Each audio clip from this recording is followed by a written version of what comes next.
வணக்கம். Rajalakshmi Sivasankaran, RL handicrafts விளக்கு கடை, சென்னை மற்றும் காஞ்சிபுரத்திலிருந்து. இன்னைக்கு நம்மளுடைய இணைஞ்சிருக்கிறது ஸ்ரீலங்காவிலிருந்து வந்திருக்கக்கூடிய முனைவர் பத்மநேசன். அவங்க கூட தான் நாம் இன்னைக்கு நிறைய விஷயங்கள் பேச போகிறோம். இவர் யார் அப்படின்னு பார்த்தோன்னா, ஸ்ரீலங்காவில் ஒரு ஓப்பன் யூனிவர்சிட்டியில் ஒரு டிபார்ட்மெண்ட்டுக்கே ஹெட்டாக இருக்கார். அது இல்லாமல் அவர் பேசக்கூடிய தமிழ் ஒரு கஸ்டமராக உள்ளதான் வந்தார், வாடிக்கையாளராக வந்தார். வரும்போது என்னென்னா, அவருடைய ஆர்வம் இங்கே டெம்பிள் எக்ஸ்பிரஸ்க்காக ஒரு பேட்டி கொடுத்துட்ருந்தேன், ஒரு பதிவு ஒன்று கொடுத்துட்ருந்தேன். அப்போ பேசினார். பேசும்போது அவர் எதுக்காக தமிழ்நாட்டுக்கு வந்திருக்காரு அப்படின்னு கேட்கும்போது, இப்போது சமீபத்தில் நேற்று நிறைவேறிய சைவ சித்தாந்த மாநாடு, நம்மளுடைய தருமை ஆதீனம் நடத்தின அந்த மாநாட்டில் ஒரு உரை அவர் சமர்ப்பிச்சிருக்காரு. ஸோ அதுக்காக நான் தமிழ்நாட்டுக்கு வந்தேன்னு சொல்லும்போது எனக்கே ரொம்ப ஆர்வமாக இருந்தது. இந்த சைவ சித்தாந்த மாநாடுக்கு போகணும் அப்படின்னு நினச்சிட்டு இருந்தோம். பட் எனக்கு அதுக்கான தகவல்கள் முழுசாக கரெக்டான தகவல்கள் கிடைக்காததுனால போகலை அப்படிங்கிறது ரொம்ப வருத்தமாக இருந்துச்சு. அங்கே நடந்த நிகழ்வுகளை பற்றியும், அதை மாதிரி ஸ்ரீலங்காவில் இந்த வாழ்வியல் முறையில் இந்த ஆன்மீகமும் இந்த சைவமும் எப்படி இருக்குது அப்படின்றத அவர்கிட்ட கேட்டு தெரிஞ்சுக்கணும்னு நினச்சேன். தனியாக பேச ஆரம்பித்தோம். ஆனால் என்னென்னா, அப்போ கூட நான் நிறைய கேட்டுக்கல. ஏன்னா எதுவுமே எனக்கு தெரியும். ஸ்ரீலங்காவில் சின்ன வயதிலிருந்து பாட புத்தகத்திலிருந்தே தேவாரம், திருவாசகம் எல்லாத்தையும் அங்கே உள்ள குழந்தைங்களுக்கு புகட்டி தான் வளர்த்துட்டு இருக்காங்க அப்படின்றது. நம்ம தமிழ்நாட்டில் கிடைக்காத விஷயங்கள் கூட, தமிழ் சார்ந்த விஷயங்கள் அங்கே உள்ள மக்கள் அதில் ரொம்ப ஈடுபாடாக இருக்காங்க அப்படின்றதுனால அவர்கிட்ட நேரடியாக நிறைய கேட்டு தெரிஞ்சுக்கணும். நான் கேட்டு தெரிஞ்சுக்கிற விஷயம் உங்களுக்கும் சேரணும் அப்படின்றதுக்காகவே எங்களுக்காக நீங்கள் பேசுகிறீங்களா அப்படின்னு சொல்லி கேட்டேன். சந்தோஷமாக ஒத்துக்கிட்டார். ரொம்ப சந்தோஷம் சார். நான் கேட்ட உடனே நீங்கள் அதுக்கு சரி அப்படின்னு சொன்னது எங்களுக்கு ஒரு பெரிய மகிழ்ச்சியை கொடுக்குது. வணக்கம். வணக்கம். சைவ சித்தாந்த மாநாடுக்கு வந்திருக்கேன். நீங்கள் அதில் சமர்ப்பித்த அந்த உரையை பற்றி தெரிஞ்சுக்கணும்னு ஆசைப்பட்றேன். சரி, அண்மையிலே இனிதாக நடைபெற்று முடிவெற்றிருக்கின்ற 6வது அனைத்துலக சைவ சித்தாந்த மகாநாடு. இந்த மகாநாடு ஒரு அற்புதமான ஒரு களம். ஏனென்றால் உலகில் இருக்கின்ற அனைத்து சைவ பெரியார்கள், சைவ சமய ஆர்வலர்கள், சமய நெறியாளர்கள், பேராசிரியர்கள், விரிவுரையாளர்கள், சமயத்தை பரப்புகின்ற நோக்கிலே அயராது தங்களை அர்ப்பணிப்புடன் ஈடுபடுத்தி கொண்டிருக்கின்ற மக்கள் அனைவரும் ஒன்று திரண்டு ஒரு மைய புள்ளியிலே வைத்து கொண்டாடி ஒரு திருவிழா என்று கூறலாம். இத்தகைய தருணத்தில் பல கட்டுரைகள், 300 கட்டுரைகள் அங்கே வாசிக்கப்பட்டன. இதனை மிக சிறப்பாக ஒழுங்கமைத்தது யார் என்று சொன்னால் உங்கள் அனைவருக்கும் தெரியும்.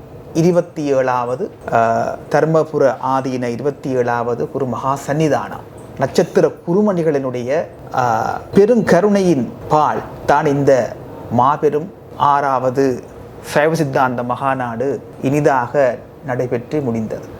அதிலே என்னுடைய கட்டுரையானது யாழ்ப்பாண தமிழர் வாழ்வியலை கட்டமைத்த சைவ மரபு என்னும் தலைப்பிலே நான் ஒரு கட்டுரையை அங்கே சமர்ப்பித்தேன்.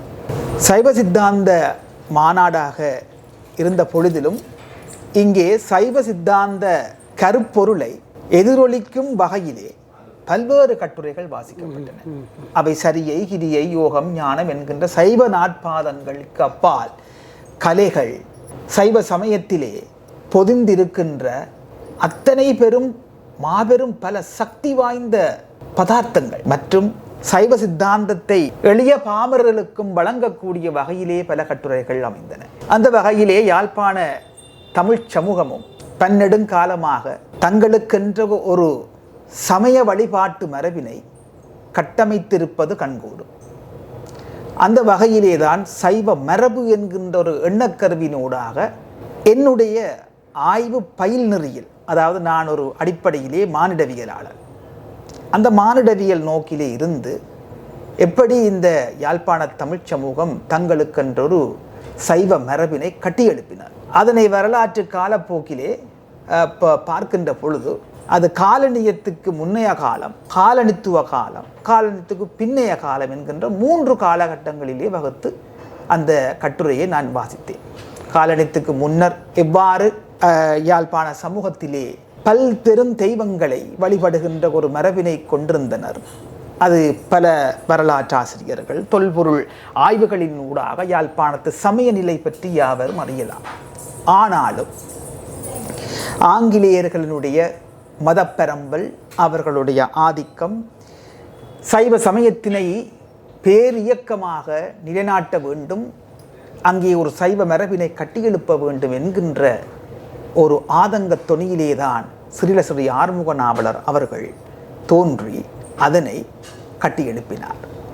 அதனை அம்பலவாணர் போன்ற ஆய்வாளர்கள் குறிப்பிட்டிருப்பது, இந்த ஆறுமுக நாவலர் கட்டியெழுப்பியதை ஒரு சைவ வெளிமை, அதாவது சைவ பப்ளிக் என்று கூறினார்கள். இப்படி ஒரு பொது வழியிலே அந்த சைவ மரபினை கட்டியெழுப்பினார்.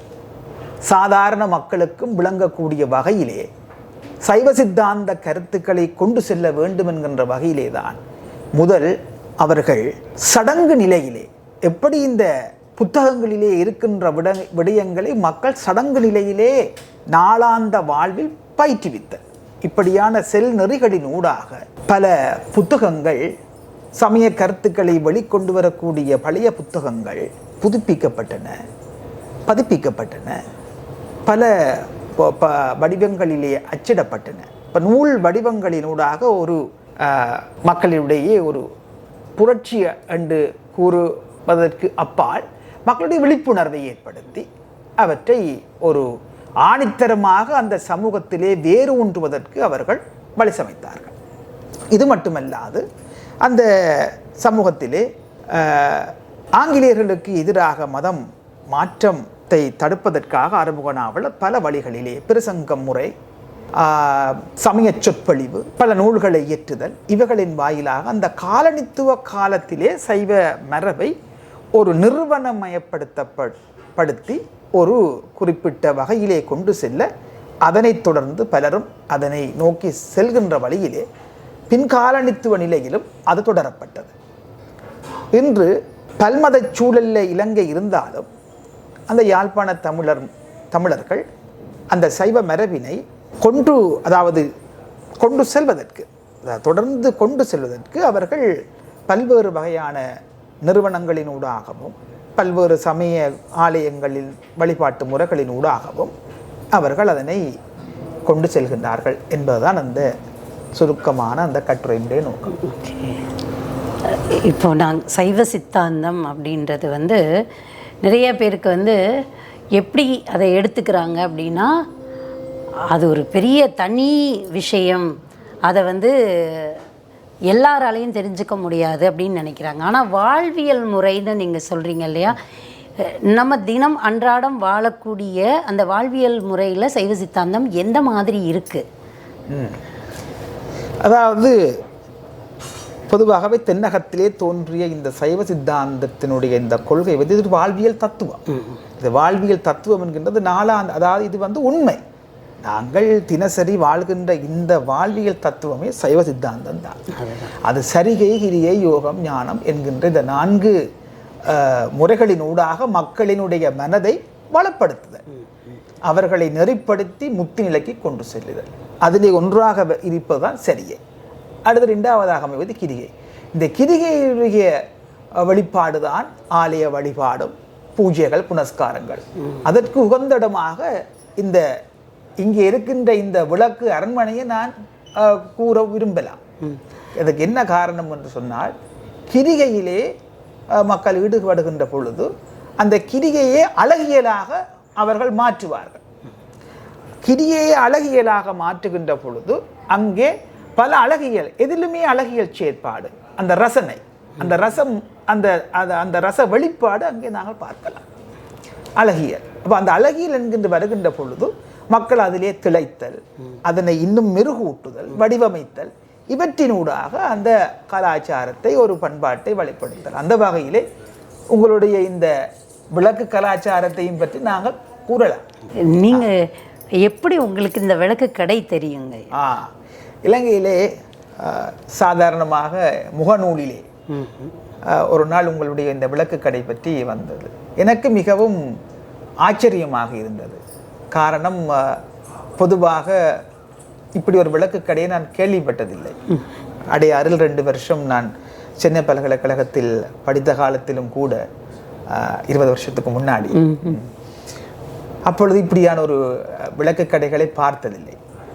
ஏனென்று சொன்னால் அது வந்து டி நகர்லேயோ அல்லது பாண்டி பஜார்லேயோ ஒரு 10-15 சாமான்களோட ஒரு கொஞ்சம் செப்பு பாத்திரங்கள் அல்லது விளக்குகள் இருக்கும். ஆனால் இது வந்து ஒரு சாம்ராஜ்யம், விளக்கு சாம்ராஜ்யம் என்று சொல்லலாம். விளக்கு மட்டுமல்ல, அந்த ஆலயத்துக்கு தேவையான அத்தனை பூஜை உபகரணங்கள், அது விளக்கில் இருந்து அத்தனை உபகரணங்களையும் எல்லோரும் வடிவமைக்கிறார்கள், எல்லோரும் செய்கிறார்கள். ஆனால் கலை நுட்பத்துடன், அதுதான் அங்கே முக்கியமாக கலை நுட்பம், அழகியல் செயற்பாடு மற்றும் ஆக்க மலர்ச்சி, இனோவேஷன்ஸ் வந்து கண்டிப்பாக தேவை. அதாவது அந்த அந்த அதிலே தான் அவர்கள், இது நாங்கள் சில பேரை அதில் விமர்சிக்கலாம். நான் வந்து தனியே சமய நெறிகளுக்கு, அதாவது பக்தி அல்ல சமய நெறிக்கு உள்ளே நிற்காமல் வெளியிலே செல்கின்றேன் என்று. அது அப்படி அல்ல. மனிதர்கள் வந்து எப்படியே இந்த பக்தி நிலையிலே இருந்தாலும் அவர்கள் அதனை அழகியலாக பார்க்கின்ற ஒரு மரபு ஒன்று தமிழர் சமுதாயத்தில், தமிழர் பண்பாட்டில் இருக்கின்றது. ஒரு திருமண வீடாக இருந்தாலும் சரி, ஒரு புதுமனை பூ விழா இருந்தாலும் சரி, இல்லை ஒரு பூப்புனித நீராட்டு விழா இருந்தாலும் சரி, தனியே சமய ஒரு அரங்காக அது அமைந்து விடுவதில்லை. அது அழகியல் அரங்காகத்தான் அமைப்பார்கள் அவர்கள். அலங்காரம், அதனை அழகிடுதல், அவற்றை இன்னும் ஒரு ரசனையோடு பார்த்தல்.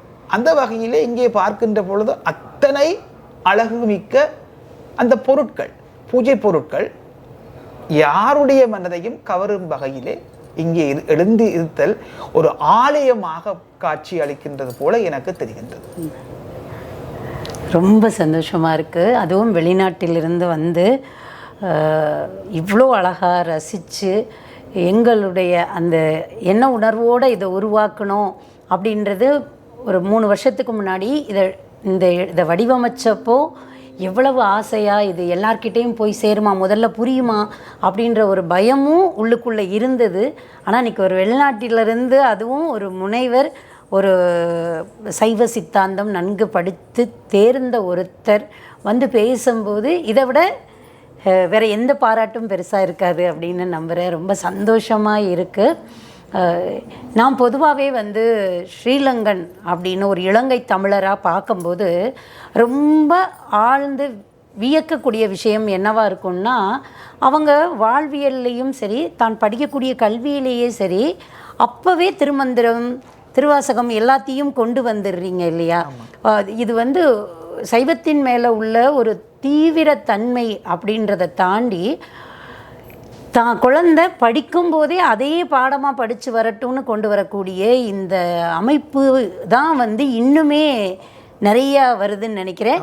இன்னைக்கு இலங்கை வாழ் தமிழர்கள் வந்து உலகம் முழுக்க இருக்காங்க. நாங்கள் வந்து நிறையா வெளிநாடுகளுக்கு அனுப்புறது யாருக்கு அப்படின்னு பார்த்தோன்னா, ஸ்ரீலங்கனாக தான் இருப்பாங்க, கனடாவில் இருப்பாங்க, லண்டனில் இருப்பாங்க, அமெரிக்காவில் இருக்காங்க, ஜெர்மனில் இருக்காங்க.